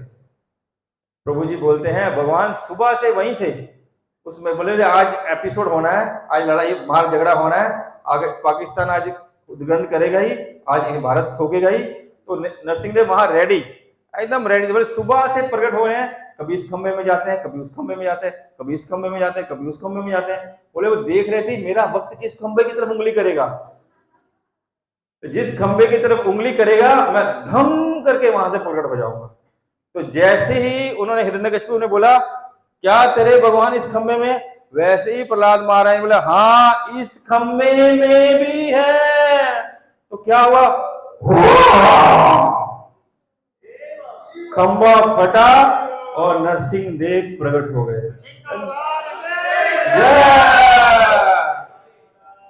जय। तो नरसिंह देव प्रकट हुए। तो बृहद भागवतम में जब एक कथा आती है, जब नारद मुनि प्रहलाद महाराज के पास जाते हैं तो उनको बोलते हैं कि आप भगवान के सबसे प्रिय भक्त हो। क्यों?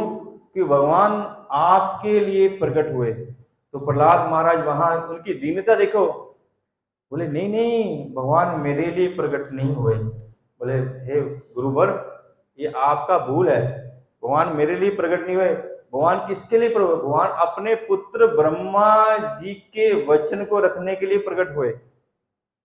और भगवान हे गुरुदेव आपके वचन को रखने के लिए प्रकट हुए। आपने इंद्र को बोला था कि कोई मेरा वध नहीं कर सकता, मैं भक्त हूं, इसलिए भगवान मेरे को बचाने के लिए प्रकट हुए। मतलब कि भगवान बहुत कारणों से प्रकट होते हैं, लेकिन भक्त की दीनता, उनकी दैन्यता देखिए कि साक्षात भगवान उन पे कृपा करने के लिए, उनके प्रेम वश, उनके श्रवण, उन्होंने जो महाभागवत श्री नारद मुनि से जो श्रवण किया, उस श्रवण के स्मरण चिंतन से प्रसन्न होके और जो सेवा की है उससे प्रसन्न होके भगवान प्रकट हुए। बोले प्रहलाद महाराज ने क्या सेवा किया था? बोले एक किसी उपनिषद में कथा आती है कि प्रहलाद महाराज पूर्व जन्म में एक ब्राह्मण थे। पूर्व जन्म में एक ब्राह्मण थे, उनका नाम शायद विष्णु शर्मा था, यहाँ बोले कि कई जगह लिखा वासुदेव शर्मा था। लेकिन वो ब्राह्मण थे, लेकिन वो भक्त नहीं थे। वो पूरा मद में इंडल्ज रहते थे, पूरा काम वासनों में इंडल्ज रहते थे।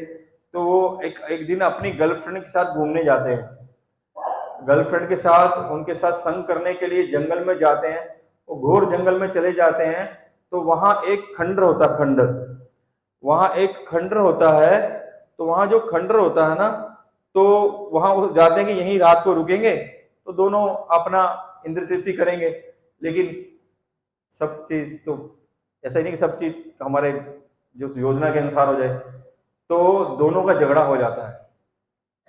तो वो झगड़ा होता है, उससे पूर्व वो खंडर की बहुत सफाई करते हैं कि यहाँ रात हमको यहाँ बितानी है। उस खंडर को खूब साफ सुथरा करते हैं कि रात हम यहाँ रहेंगे। वहां साफ सुथरा करने के बाद उन्होंने जब इंद्र तृप्ति करने से उससे पूर्व उनका दोनों का झगड़ा हो जाता है। तो जब झगड़ा हो जाता है तो पूरी रात उसी खंडर में वो दोनों अलग अलग सो जाते हैं। और झगड़ा हो जाता है तो सो जाते हैं, तो उनका जन्म चला जाता है। तो बोलते हैं कि वो जो खंडर था वो पूर्व काल में नरसिंह देव का मंदिर था, और उन्होंने उस मंदिर में रात को मंदिर साफ किया। उस दिन नरसिंह चतुर्दशी थी। उस दिन नरसिंह चतुर्दशी के दिन उन्होंने मंदिर का मार्जन किया। तो अगले जन्म में उस कार्य, उस सेवा के कारण वो एक ऐसे जगह जन्म लिए कि उनको देवर्षि नारद के द्वारा उनको भगवत धर्म की प्रचार हुआ और वो महाभागवत बन गए। इसलिए इस श्लोक में था स्वल्पमस्य धर्मस्य तेतो महतो भेद, कि थोड़ी सी सेवा करने से हम लोग को भगवान कितने बड़े बड़े भय से मिटा देंगे, बड़े बड़े भय से। तो इसलिए हमको सेवा करनी चाहिए। इसीलिए वो उसका श्रवण, उनका स्मरण और उनकी सेवा से प्रसन्न होके भगवान स्वयं ऐसा रूप लिया, ऐसा अद्भुत रूप लिया जो भगवान ने पहले कभी नहीं लिया था। कोई सोच नहीं सकता था कि इतना भयंकर शेर का मुख, इतने बड़े बड़े हाथ जिसमें बड़े बड़े नाखून और देह शरीर की और नीचे में कमर मनुष्य की, ऐसा सुंदर रूप लिया। तो भगवान भक्तों के लिए आते हैं और भक्तों की कृपा करते हैं, लेकिन ये सारा डिपेंड करता है हमारे मनोभाव पे, हमारे प्रयास पे। हम कितना हम लोग श्रद्धा है, कितना हम भगवान को चाहते हैं। बोलते हैं कि हमारे डिवोटी है ना, वो आ रहे हैं जा रहे हैं, लेकिन उनके मन में कि हमको भगवान मिल जाए ऐसी कोई कल्पना सोचते नहीं है कि हमको भगवान कब मिलेंगे, हमको ठाकुर जी को कब दर्शन, ऐसा विचार भी करते नहीं है। ठीक है, क्लास में जाते हैं, 16 माला करते हैं, लेकिन उनके मन में ये तड़प ही नहीं है कि हम कब उस श्याम सुंदर के दर्शन करेंगे, कब उस गौर हरि के दर्शन करेंगे, कब वो नरसिंह देव हमको दर्शन देंगे। क्योंकि नरसिंह देव पुनः पुनः दर्शन देते हैं। ये नहीं कि केवल मात्र प्रहलाद महाराज को दर्शन दिए। कल ही सेन प्रभु ने एक वीडियो डाला है हमारे एक्नॉलेजमेंट ग्रुप में कि एक हमारे प्रभु जी जो हमारे प्रहलाद उग्र नरसिंह देव जो हमारे मायापुर के में है डीटी, उनके पुजारी थे। किसने सुना? वो बहुत कम लोग सुनते हैं, इसलिए इंफॉर्मेशन नहीं होती कि सावसमा कैंटो लेके आना है। तो आपने ग्रुप को देखिए, उसमें हम लोग कोई जोक्स नहीं डालते हैं, बोले एक पुजारी हैं, वो नरसिंह देव भगवान की सेवा करते थे, लेकिन भगवान इतने उग्र है तो डर डर के करते थे। तो एक दिन वो रात को जाके अपने रूम में सोए, तो पुजारी को बेड कैसे ऊपर नीचे बेड होते हैं जैसे हॉस्टल्स में होते हैं, तो रात को सो रहे हैं तो उनका बेड हिल रहा है, तो बेड हिल रहा है, उनको लगा शायद मंगला आरती का समय हो गया, नीचे वाला भक्त उठ रहा होगा तो मंगला आरती जाना, स्नान करने जा रहा होगा। बोले वो सोचे ऐसा, फिर हिलता गया हिलता गया हिलता, बहुत हिलने लग गया। ऐसा क्या कर रहा है ये? जब उन्होंने उठ के देखा, नीचे में नरसिंह देव बैठे, स्वयं भगवान नरसिंह देव उनके नीचे वाले बेड में बैठे, ऊपर सो रहे हैं नीचे बैठे हैं। तो उठ के आए, बोले उनको समझ नहीं आया मैं क्या करूं। हमें लेकिन उनकी निष्ठा उनकी श्रद्धा कितनी पक्की थी, वो डर के सेवा करते थे। नरसिंह देव बोले भाई तुम डर के सेवा मत किया कर, अच्छे से सेवा किया, भयभीत मत। मैं अपने भक्तों को कर कमल है उनके, अपने भक्तों को खा लेना। जब प्रहलाद महाराज के सिर में उन्होंने हाथ रखा तो प्रहलाद महाराज को सारा भागवत ज्ञान हो गया, कुछ भी और सृष्टि में बाकी नहीं रहा जिसका उनको जानना है। वो पूर्ण भगवान की जो भी लीला कथा है, भगवान का पूर्ण ज्ञान हो गया। तो इससे ही भगवान ने उनको उस पुजारी पे हाथ रखा, बोलते अभी भी उनके शोल्डर में भगवान के उस जो हाथ रखा अभी भी उसका निशान है। तो भगवान केवल ऐसा नहीं, प्रहलाद जो भी प्रहलाद की तरह भक्ति करेगा भगवान उसके पास आएंगे। एक कथा आती है कि कुछ एक भक्त थे, वो वैष्णव थे और वो जा रहे थे कहीं पे, मतलब कि पुराने समय की बात है, वो पैदल जा रहे थे कहीं पे, तो रास्ते में वो ऐसी जगह संध्या हो गया तो एक गांव में पहुंचे। समय कितना हो गया भाई? अभी समय है थोड़ा, कितना हो गया? कितने बजे करना है? सब नहीं बोले, अच्छा अब जल्दी खत्म करते हैं। तो वो प्रभु जी जा रहे थे, वो वैष्णव थे, तो वो जब किसी गांव में पहुंचे तो वहां पे रात को रुकने के लिए आश्रय मांगा। तो वो आश्रय ढूंढते ढूंढते ढूंढते कहीं नहीं मिला, तो एक जो वहाँ के जिम्मेदार थे या ठाकुर थे वहाँ उनके घर पहुंचे, तो उनको प्रार्थना किए कि मेरे को आप अपने घर में एक रात के लिए आश्रय दे दीजिए। तो वो उनको बोले ठीक है आप रहिए, तो उनको रख लिए। तो वो बहुत वृद्ध थे, तो वो शिव जी के भक्त थे। तो शिव जी के भक्त थे, वो बोले कि मैं शिव जी का भक्त हूँ, तुम भी देखने में भक्त लगता है, लेकिन मैं बहुत दिन से शिव जी का पूजा नहीं कर पाया, तुम मेरे शिवलिंग का पूजा कर। बोले प्रभु जी मेरे को तो आता नहीं। बोले मैं सारा सामान सब कुछ मैं तेरे को दूंगा, तुम शिव जी का पूजा कर। तो वो शिव बोले ठीक है आप बोल रहे हैं करूंगा। तो वो जब शिवलिंग का पूजा कर रहे थे, उनको तो आता नहीं था, और वो जब भगवान के ऊपर गंगा जल दे रहे हैं, दूध दे रहे हैं, जब दे रहे हैं, और भगवान विष्णु को स्मरण कर रहे हैं। नरसिंह देव के भक्त थे, वो नरसिंह देव को स्मरण कर रहे हैं, और नरसिंह देव के मंत्र उनके मुख से निकल रहे हैं। तो वो व्यक्ति इतना क्रुद्ध हो गया, वो बार बार डांट रहा है, ओए तुम ये क्या कर रहा, ठीक से सेवा कर। बोला मेरे को यही आता है। और जब फिर थोड़ा सा सचेत होते, फिर से वो थोड़ी देर बाद फिर से नरसिंह देव के मंत्र बोलने लग जाते। इतना क्रोधित हो गया, इतना क्रोधित हो गया वो तलवार उठा के ले आया, बोले मैं तेरा वध कर दूंगा। वो उसका वध करने के लिए उन्होंने तलवार उठाई, उसी समय वो शिवलिंग फट गया। शिवलिंग फट गया तो क्या निकला? भगवान श्री नरसिंह देव निकले। तो ऐसा नहीं है नरसिंह देव सिर्फ प्रहलाद महाराज के लिए आए थे। जब हमारे इस्कॉन पे अटैक हुआ तो प्रभुपाद ने नरसिंह देव को प्रार्थना की, तो नरसिंह देव ने इस्कॉन की रक्षा की। जब बॉम्बे में मंदिर बन रहा था राधा रास बिहारी का, जो वो नैयर था जो प्रभुपाद से चीटिंग किया था, वो एक ही जमीन को 3-4 बार बेच दिया था। वो बोला कल आके मैं ये आपके डीटीज हैं जो राधा रास बिहारी, इसको यहाँ से उठा के फेंक दूंगा। तो अगले दिन जब उसने आना था तो सुबह खबर आई कि नैयर महाराज नर्क में चले गए हैं। स्वर्ग कहाँ जाएंगे वो? तो नर्क में चले गए हैं। तो प्रभुपाद के पास आए, प्रभुपाद के डिसाइपल शिष्य, प्रभुपाद एक खबर है। बोले क्या खबर है? बोले वो जो नैयर थे जो ये भगवान के विग्रह को बोले थे मैं उठा के फेंक दूंगा, वो चले गए। प्रभुपाद बोले मेरे को मालूम है, मेरी नरसिंह देव से पहले ही बात हो चुकी थी। प्रभुपाद ऐसे नहीं है, प्रभु समान है, क्योंकि हम गौड़ीय वैष्णव हैं, इसलिए हम लोगों को सिखाया जा रहा है कि ऐसी बातें हमको उजागर नहीं करनी चाहिए। हम उनका रसिकानंद प्रभु का देखते हैं ना, उनके शिष्य बोले कि बहुत बड़ा जादूगर आया, जादूगर आया, चलिए गुरु महाराज, चलिए गुरु महाराज।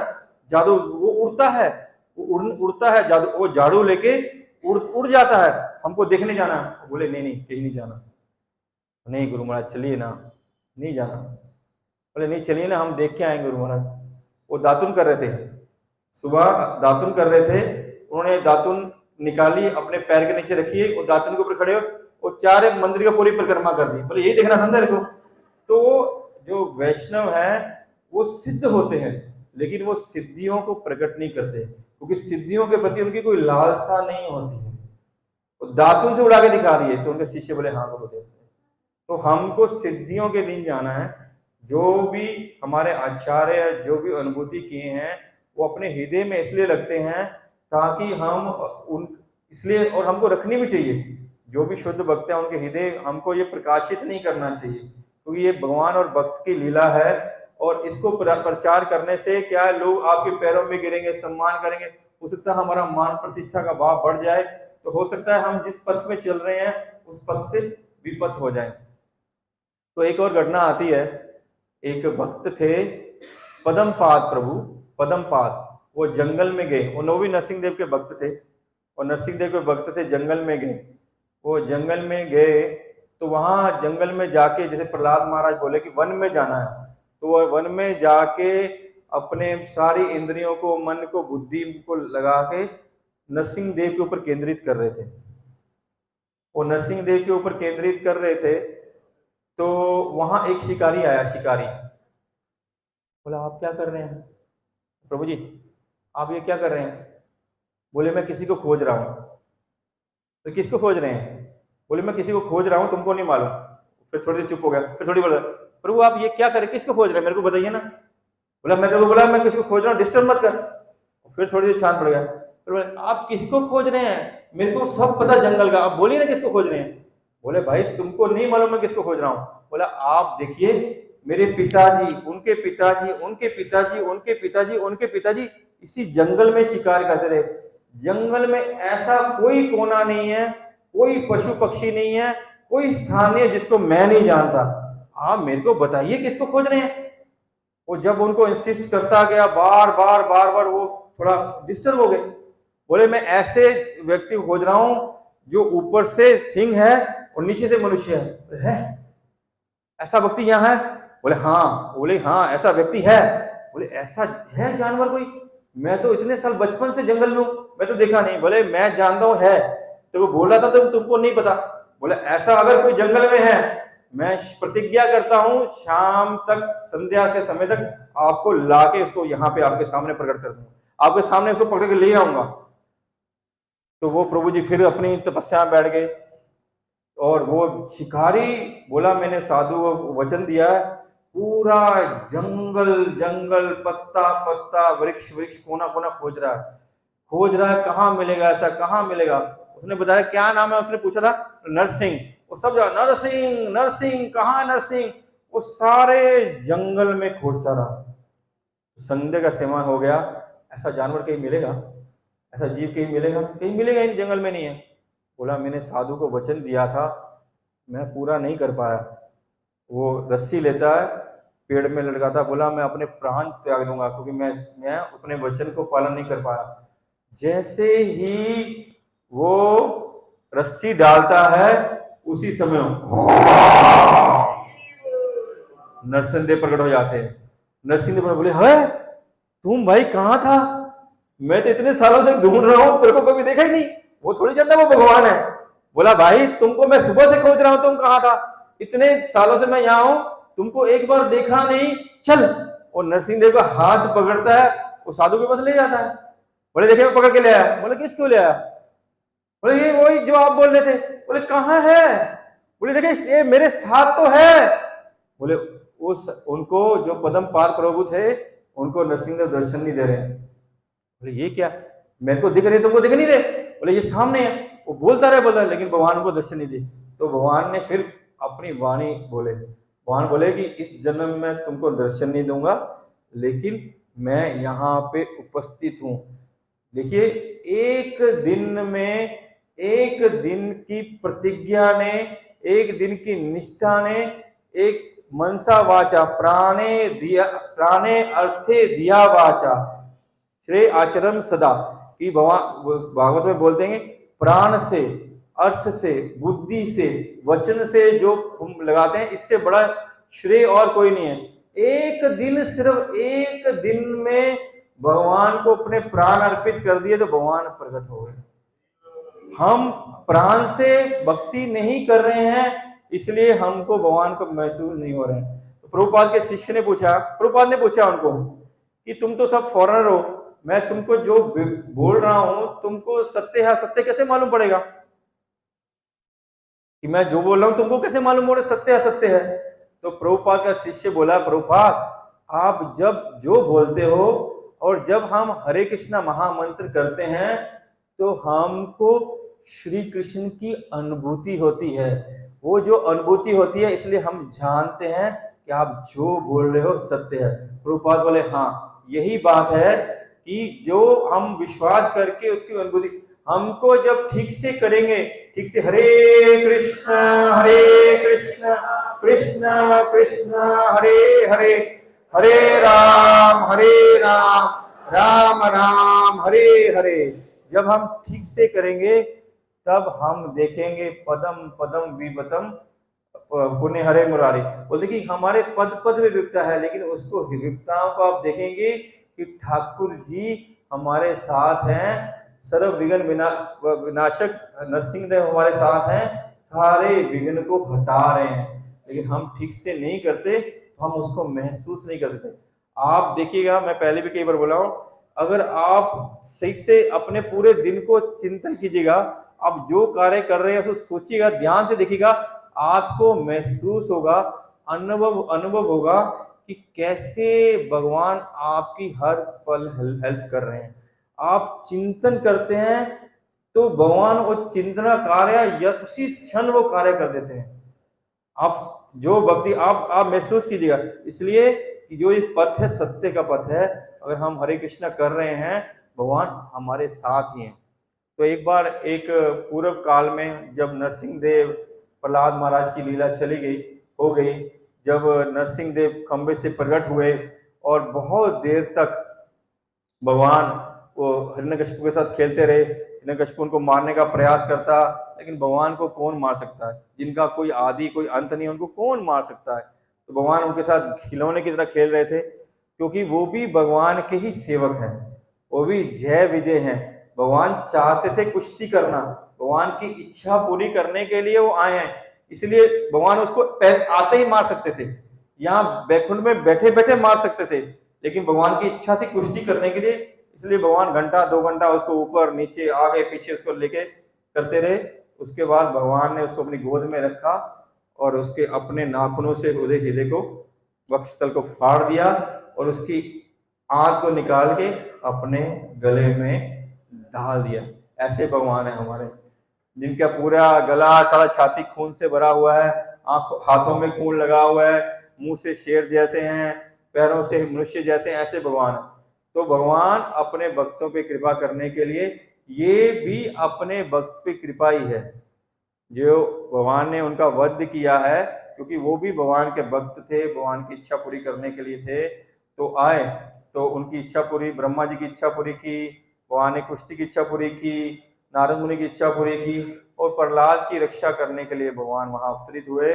एक छोटी सी बात और बोल के मैं कथा को विराम दूंगा। तो भगवान जब सत्य युग में ये लीला करके चले गए, तो त्रेता युग में एक घटना होती है।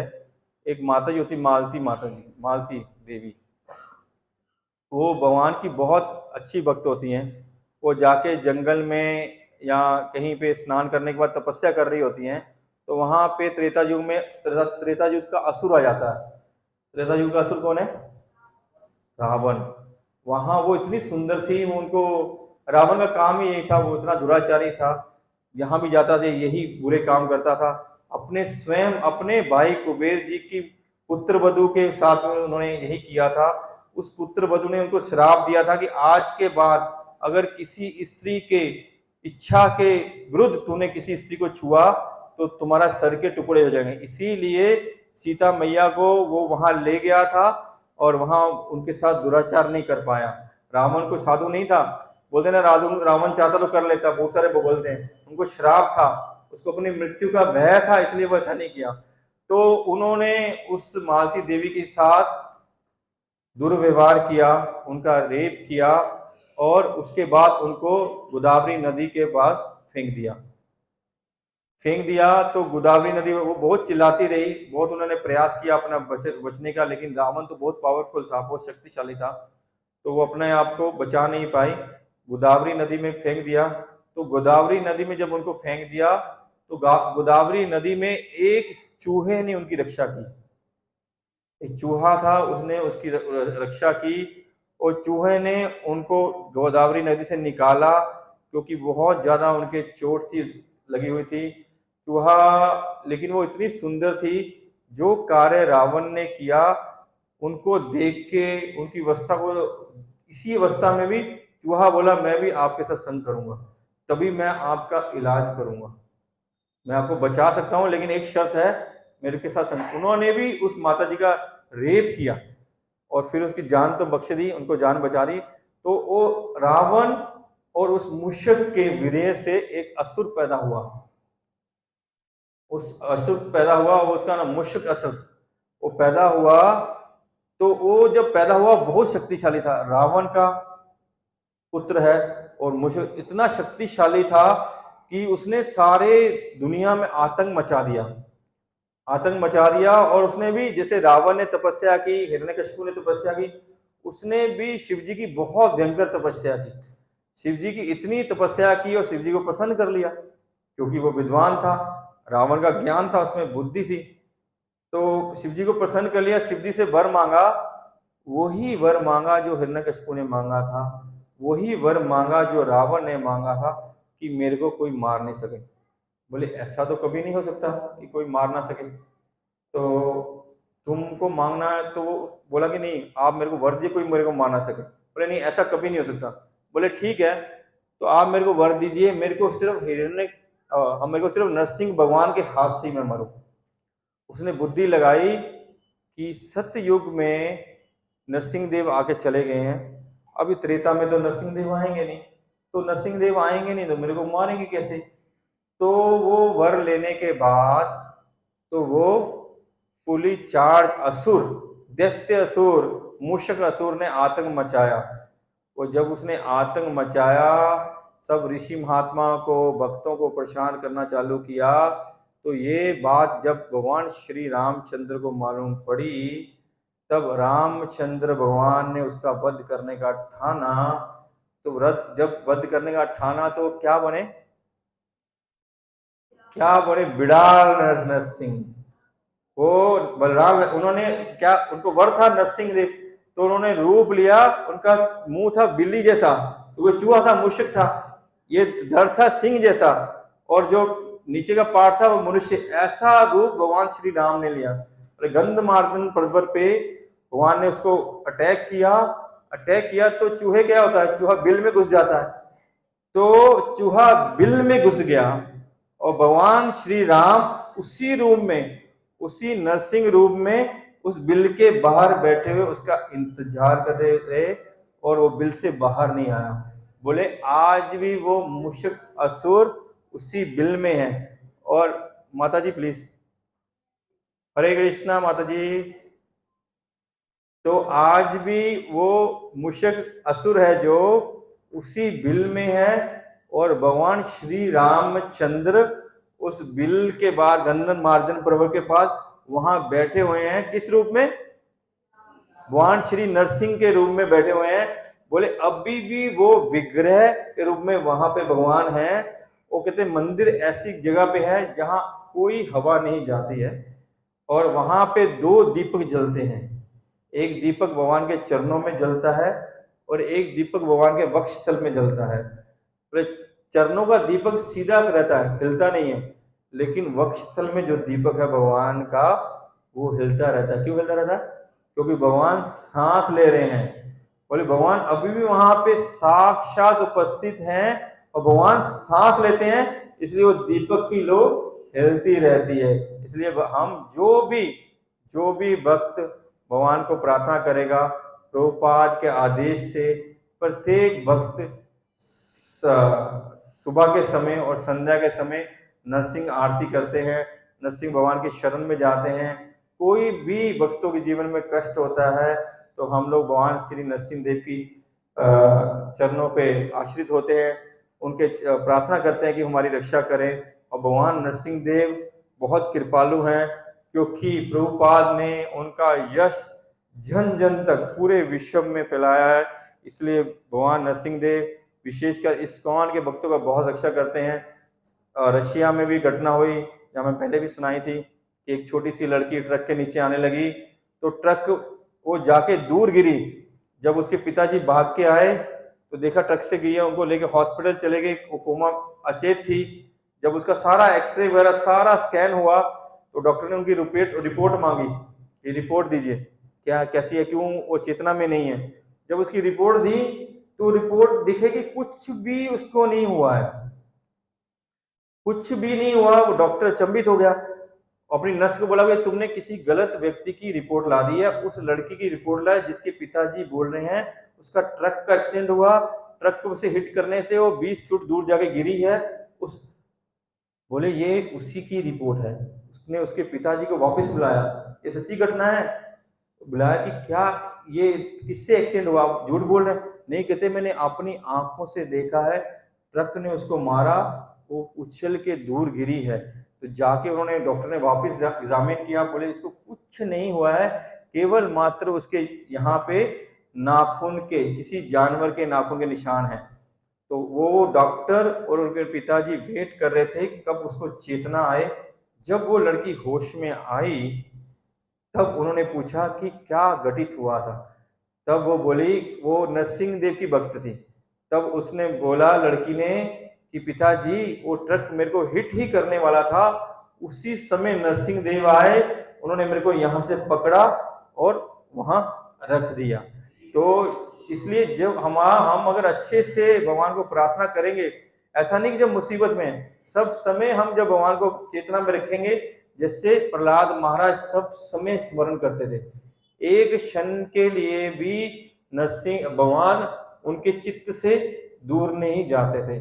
आप ये 5th 6th 7th 8th 9th chapter पढ़िए, इतना सुंदर है, इतना सुंदर है। हम लोग पता नहीं कब वहां पहुंचेंगे, अभी तो फर्स्ट ही स्कंद में है। और इतनी सुंदर प्रहलाद महाराज और भगवान श्री नरसिंह की लीला है, और इतनी सुंदर प्रहलाद महाराज की शिक्षाएं अद्भुत है। जैसे भगवान अद्भुत नरसिंह है, वैसे उनके भक्त की ये शिक्षाएं भी अद्भुत हैं। तो नरसिंह देव भगवान की, सर्व विघ्न विनाश नरसिंह देव भगवान की, श्री लक्ष्मी नरसिंह देव प्रहलाद महाराज की, भक्तराज प्रहलाद महाराज की, जगत गुरु शिला प्रभुपाद की जय। देखिए प्रभुपाद की हम पे बहुत कृपा है, इतने मंदिर, इतने सेंटर, इतने स्कूल, इतने कुछ बना दिया कि पूरी दुनिया में ये भागवत धर्म का प्रचार हो रहा है। पूरी दुनिया में गौर हरि का नाम का प्रचार हो रहा है, ये छोटी बात नहीं है। पूरी दुनिया के लोग हमारे सनातन धर्म को जान गए हैं, इसलिए हमको बहुत कृतज्ञ होना चाहिए श्रील प्रभुपाद के प्रति। श्रील प्रभुपाद की। आप अपने चित्त हृदय पे हाथ रख के बोलिए कि जब हम इस्कॉन में नहीं आए थे, क्या हम नरसिंह चतुर्दशी मनाते थे? एक भी बोलिए, एक भी नहीं ना। एक भी जन को मालूम नहीं था नरसिंह चतुर्दशी कब होती है, नरसिंह भगवान क्या होते हैं, ये हमको पता नहीं था कि कितनी बड़ी हमारे ऊपर कृपा है। ये सामान्य कृपा नहीं है। हम लोग आज नरसिंह चतुर्दशी मना रहे हैं। आज उपवास किसने रखा है? भले मैं पानी पी रहा हूँ भाई, उपवास नहीं रखा। उपवास रखना चाहिए। जिस दिन भी भगवान का आविर्भाव होता है, ये जन्माष्टमी हो, गौर पूर्णिमा हो, नरसिंह चतुर्दशी हो, रामनवमी हो, तो ये सब दिन हमको उपवास रखना चाहिए। हमको उपवास, ऐसा हुआ छोटा सा बात बोलकर तुम बताऊं क्यों हुआ, क्योंकि ये हमारे आचार्य का आदेश है। एक दिन प्रभुपाद अमेरिका में लैंड किए, वहां उनको लेने के लिए वहां मंदिर के प्रेसिडेंट बुरीजन प्रभु आए। तो जल्दी से बोल रहा हूँ, बुरीजन प्रभु आए तो प्रभुपाद बोले सब ठीक है, सब अच्छे से चल रहा है। बोले प्रभु जी प्रभुपाद सब अच्छे से चल रहा है। बोले सब कार्यक्रम अच्छे से चल रहा है। बोले हाँ। बोले मॉर्निंग प्रोग्राम अच्छे से चल रहा है। बोले मॉर्निंग प्रोग्राम। बोले प्रभुपाद मंदिर में तो कोई गेस्ट आता नहीं, इसलिए मॉर्निंग में प्रोग्राम नहीं होता। बोले तुम्हारा मॉर्निंग प्रोग्राम ठीक से चल रहा है। बोला मेरा जो मंदिर में नहीं होता मेरा मॉर्निंग प्रोग्राम क्या। प्रभुपाद ने उसको बोला तुम इस्कॉन में है क्या। प्रभुपाद ने बोला तुम इस्कॉन में है क्या, और तुम मेरे को बता तुम किसका शिष्य है। एक गुरु अपने शिष्य को अगर ये बात बोल दे कि मेरे को बता कि तुम किसका शिष्य है, इससे बड़ा प्रहार शिष्य के लिए और क्या होगा। क्यों बोला। बोले ये मॉर्निंग प्रोग्राम मैंने गेस्ट के लिए नहीं रखा, किसके लिए रखा है, हम लोग के लिए। तो प्रभुपाद ने हमको इंस्ट्रक्शन दिया है कि जिस दिन भी भगवान का आविर्भाव हो, जो भी ये माधव तिथियां हैं, हमको उपवास रखना चाहिए, हमको अपने आचार्य की बात माननी चाहिए।